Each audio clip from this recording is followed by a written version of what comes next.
For us therapies, this module is on cardiovascular health. Health is important all round, but cardiovascular health is the most important component of the health because most people in the world die because of cardiac issues. Cardiovascular diseases are the killer number one. Almost 32% people die because of cardiovascular diseases.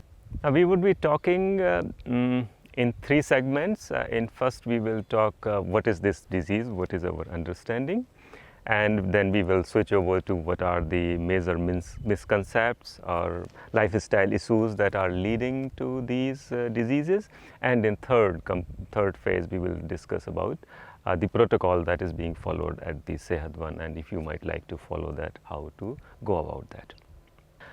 See, this whole thing is in a series. We are making videos, and as I told in the introductory video that there are 10 modules. So there would be 11 videos in total. First was the introductory, and then one video for each health issue. So there are 10 modules and 11 videos. Now there are many common things which apply. Now there are many common things that apply to all the modules. So those I will not be repeating them, and I will talk about them in detail in the one of the module, and then in following module I will not be talking them. So it would be a nice thing to watch these things in the sequence in which they would be broadcasted. Also, as I mentioned in the earlier modules, that we would be using number of charts and booklets to put things together. So those who are interested in knowing things in much detail or are actually interested in how things happen at Sehatvan, they can always download our charts and booklets from the website. Now this is the first chart that I'm going to use to make some understanding about the cardiovascular issues. You see, there are three main issues that complicate whole things and that ultimately results in the problems. First is the sticky blood. As we age, our blood starts becoming sticky. Because of aging, that is one factor. But if you are aging properly, if you are cleaning your body clean, then the stickiness will not be that much. But the second major reason of stickiness in the blood is dehydration. I'll talk about that a little later. And then the second factor is the vascular rigidity. With vascular rigidity, I mean that we have our blood vessels, and those blood vessels get rigid over the period of time, and some people can age very fast and their vessels could become much more rigid in early life itself. And third is the issue of arterial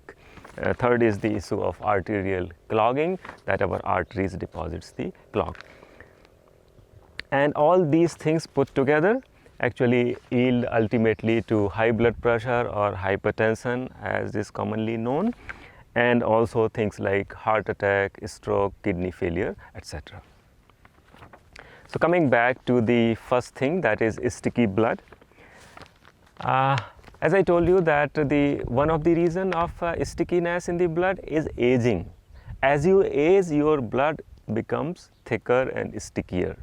But if you are aging properly, if you are keeping your body clean, and if your body is regenerating time to time, then your blood would be as good as of any youngster, as of any early age person. But if you are aging badly, if you are carrying many toxicities, then the stickiness in your blood would be dramatically high compared to your age. Second major cause of blood becoming more sticky is because of dehydration. You know, our body is mostly water, and water is also our major vehicle and the solvent, perhaps the only solvent. And if you are dehydrated, if you are lacking in the water in your body, then all things become more concentrated, and as the concentration increases, the stickiness increases. So if you are dehydrated, you would be having problems at cellular level in whole of your body, but of course in the blood it's also, and the problem would be that your blood will become sticky. Now these days many people are dehydrated.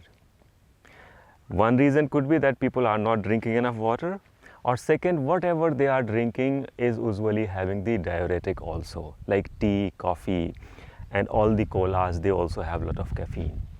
So when you drink those things, they actually end up removing more water from your body. Now the second is the vascular rigidity.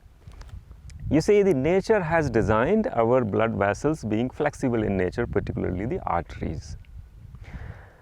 The reason being that our blood requirement varies. Like when you are resting or you are sleeping, then you don't have that much need of the blood.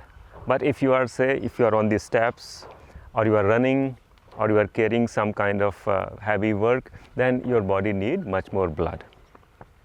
So what happens when your body needs less blood, then your heart pumps less, your pulse goes little down, and when you need a lot of blood, then your heart pumps a lot and your pulse goes up, and accordingly that may result into change in the pressure in your blood vessels.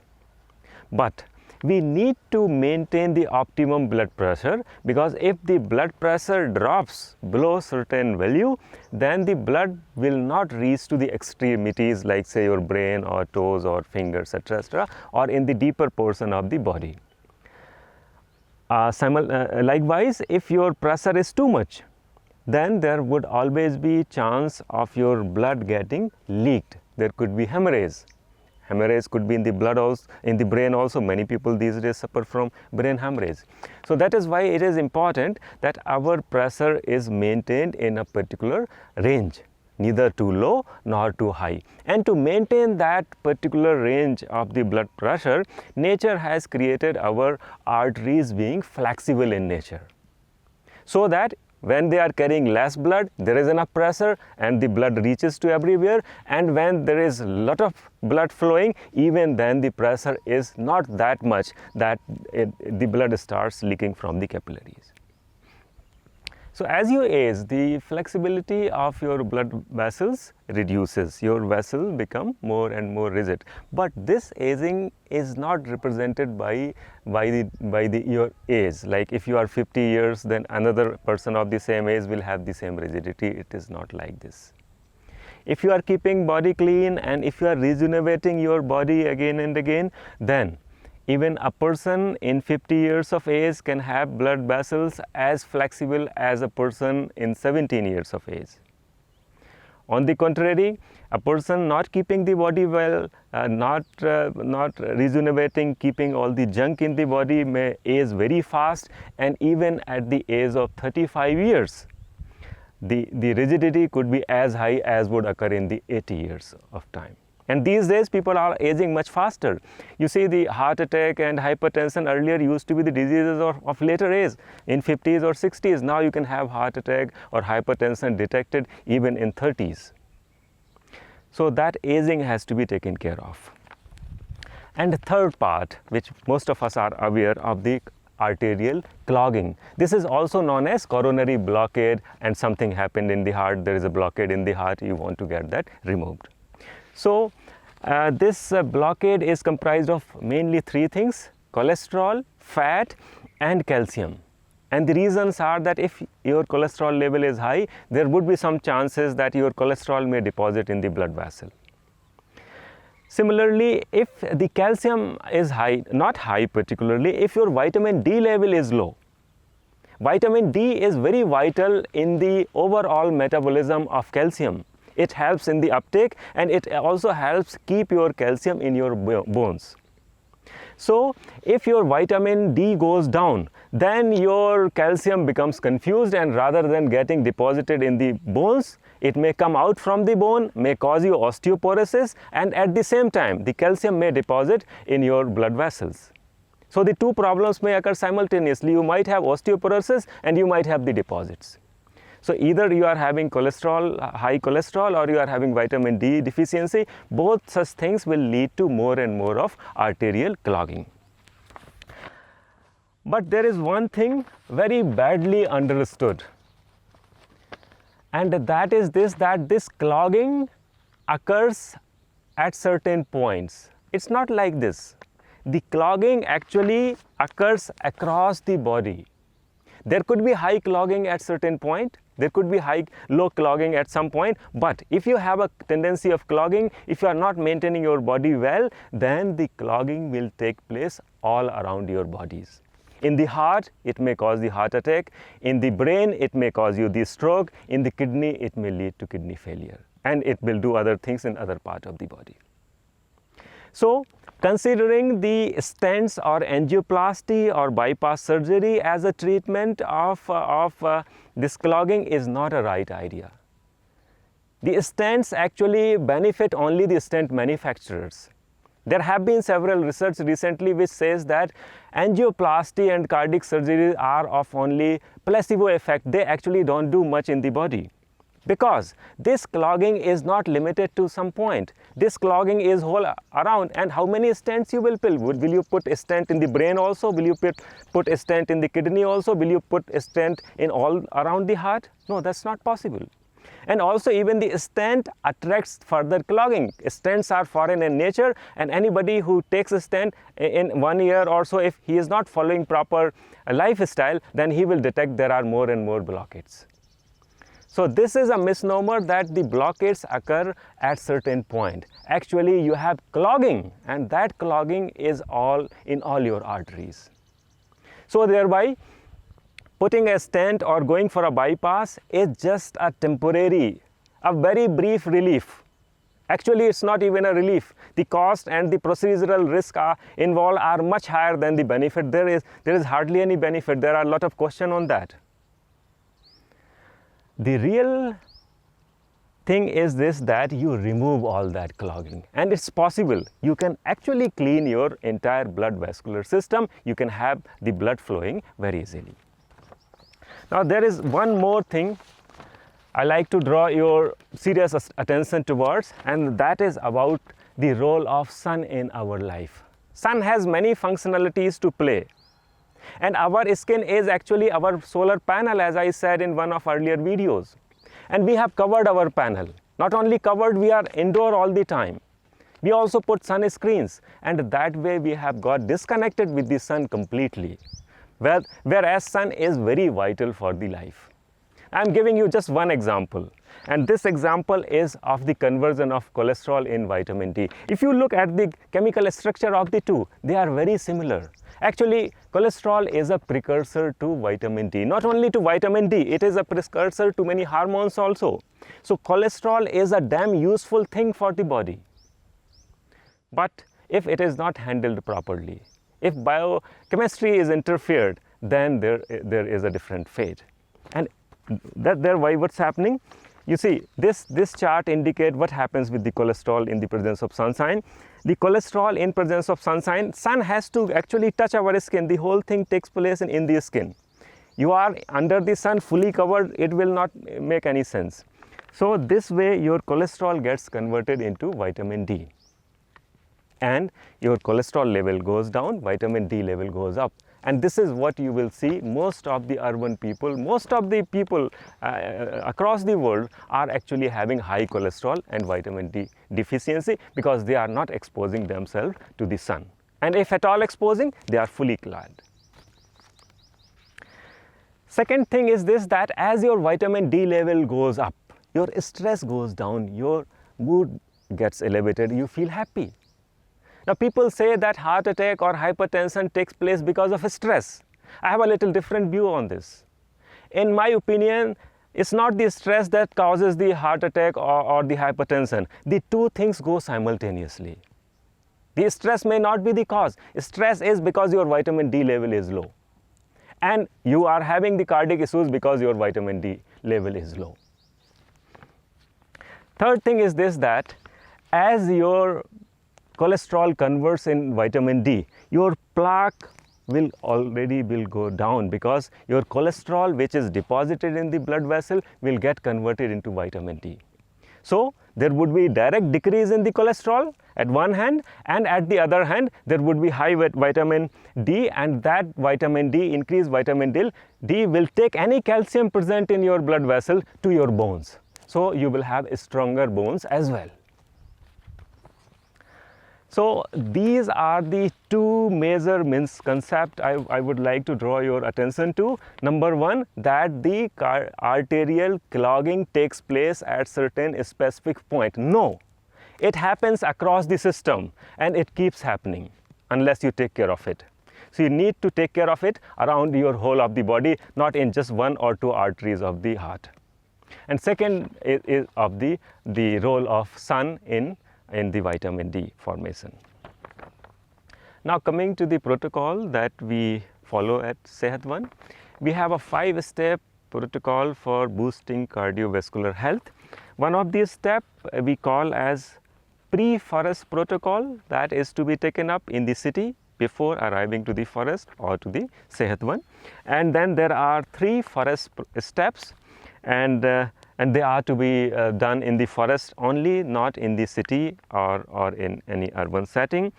And the 5th protocol is known as supplementary home protocol, and that is to be followed up when you return back to your home. Coming to the first protocol, this is the pre-forest protocol, and the protocol is this, that we recommend that before arriving here you do blood donation. Blood donation is a wonderful thing for boosting cardiovascular health. Not only cardiovascular health, overall health, but most importantly cardiovascular health. Our body is designed to be making new and new blood, and it makes more blood if there is a blood loss. Ladies undergo regular blood loss when they are menstruating, but gents undergo blood loss very less, and that is one of the reasons why males suffer more from cardiovascular issues compared to the ladies. Because ladies are losing the blood, so they are getting the blood renewed and their blood is better. And gents are not losing and their blood becomes bad. So there is a need for a regular blood loss, whether it is by bloodletting or by blood donation. Nature would have designed us that because of certain activities there would be some cuts or something and there would be a blood loss, and that's how our system has been designed. So I recommend that you, before arriving here, you go for a blood donation. And if you regularly do blood donation once or twice in a year, you keep your blood in a very good state. Now, after arriving here, the first stage for cardiovascular health we call as sun, sweat and cardiac. This step also involve a thing that we in earlier video called as epigenetic balancing. So that is there inbuilt. And what is epigenetic balancing? I would like, if you are interested in knowing it in detail, you should refer to the earlier video, or you should refer to the video of gene switching. It's a complicated phenomenon, and it would be making video very lengthy if I start telling about that in this also. So right away coming to the sun, sweat and cardiac, and this step is followed usually for 5 days. And what the sun does, as I already told you, that sun will convert your cholesterol to vitamin D. So as your cholesterol is getting converted into vitamin D, your plaque will get reduced, your cholesterol level will go down. So that is the one component. Second component is the sweat. As you sweat, excess salt from your body is excreted. Actually, those who are not sweating, they should not eat salt. There is already enough salt in things you eat. There is no need to add salt. Salt should be eaten only when you are sweating a lot. And that is the reason why most people will have high blood pressure in the winter and will have relatively lesser blood pressure in the summer. Because in summer you sweat more, so you lose more salt. And in winter you retain that salt. The third component is the cardiac workout. We don't recommend the exercises. I mean, to improve your muscles, you need to do intensive, high intensity workout. For us, that's the real work. You see, your muscles, there is a saying for muscles, use them or lose them. If you are not using any of your muscle, that will go weak over the period of time. Like if you are not using your arm enough, then your arm would become weak. So likewise, if you do high intensity workout, your cardiac muscles become strong. And with workout, actually we mean the actual work like digging, carrying mud, carrying water, hiking, etc. When you actually feel that your heart is beating little more, and that is the point that you start getting your muscles stronger. However, there are two precautions that must be observed during this step. One is this, that when you are exposed more to the sun, when you are sweating, and when you are doing cardiac, in all these three steps you are likely to get dehydrated. You will lose more water, and that is why it is very necessary that you drink extra water to keep yourself enough hydrated.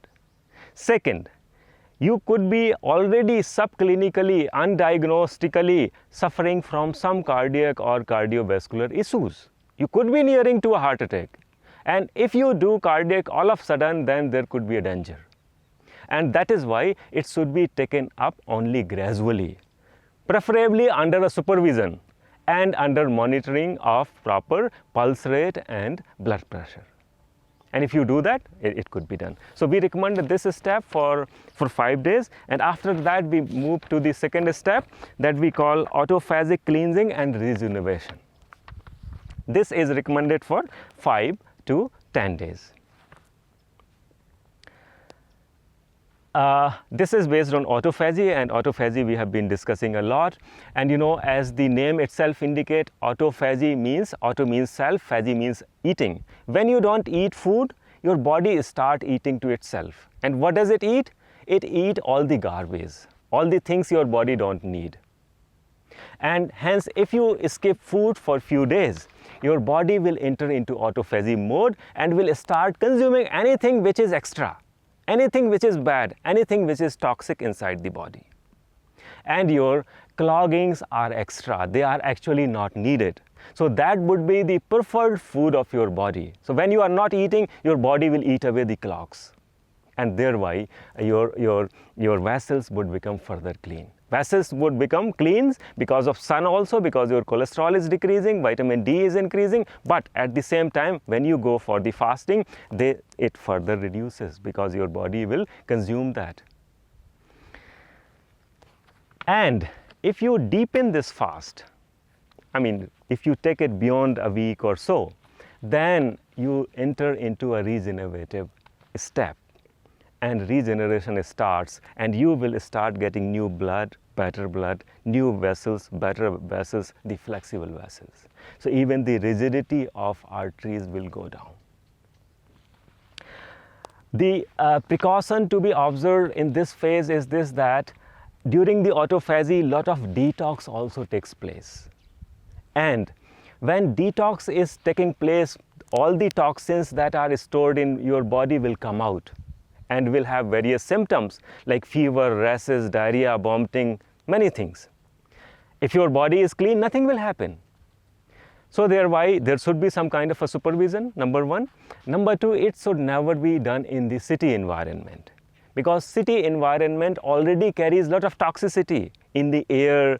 Even your sofa and your furniture, even your wood. Your wood is polished, and that polish always have some volatile things in the air. So your home is filled with the toxic vapors.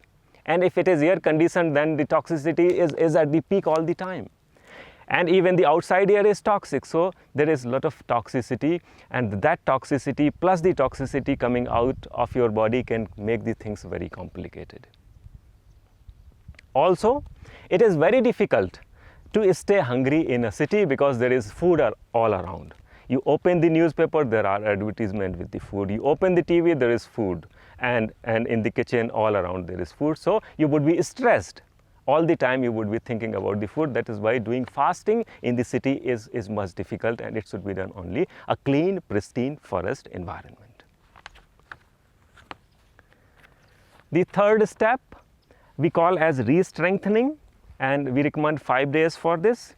And this is the ending of the fast, that gradually you again take up your diet, initially with the liquids and then with the soft, and then you can go to the normal diet. But it has to be in very phased manner, and it depends for how many days you fasted. Because when you fast for a longer period, then your digestive system goes off, and it takes time for it to get restarted. So you cannot directly jump to the full diet or heavy meal. and then you take up the physical activities further, because in the fasting there could be a little muscle loss. So to make up that loss, you further take on the physical activity, and after that this whole thing may take 15 to 20 days. Then you go for the supplementary home protocol. So what happens that when you are doing fasting, when you are in the autophagy, many metabolic processes, many processes with involve formation of new cells, new neuron, new things, those get started and they continue even after you start eating. But it's always a good idea to remain clean, to remain in proper nutrition for some substantial period of time, so that those processes which has got initiated will continue in a nicer way. So we recommend that after you return back from Sehatvan or in the forest, at home you follow a modest sun, sweat and cardiac lifestyle and take the nutrition properly, at least for 3-4 weeks. So now this is broadly the conceptual thing. And actually how it is to be done, what are the minute details of that, at what hour what is to be done, all such thing, all the hourly and daily schedule is given in our module 2 booklet, and that booklet is available on the website. So if you are interested in knowing this in further detail, like if you want to come to Sehatvan and you want to know that what would actually happen on hourly or daily basis over there, or if you want to do it in some other forest, or if you want to carry out some research and are interested in the minute details, all such details are available in our module 2 booklet, and that booklet is available on our website sehatvan.in.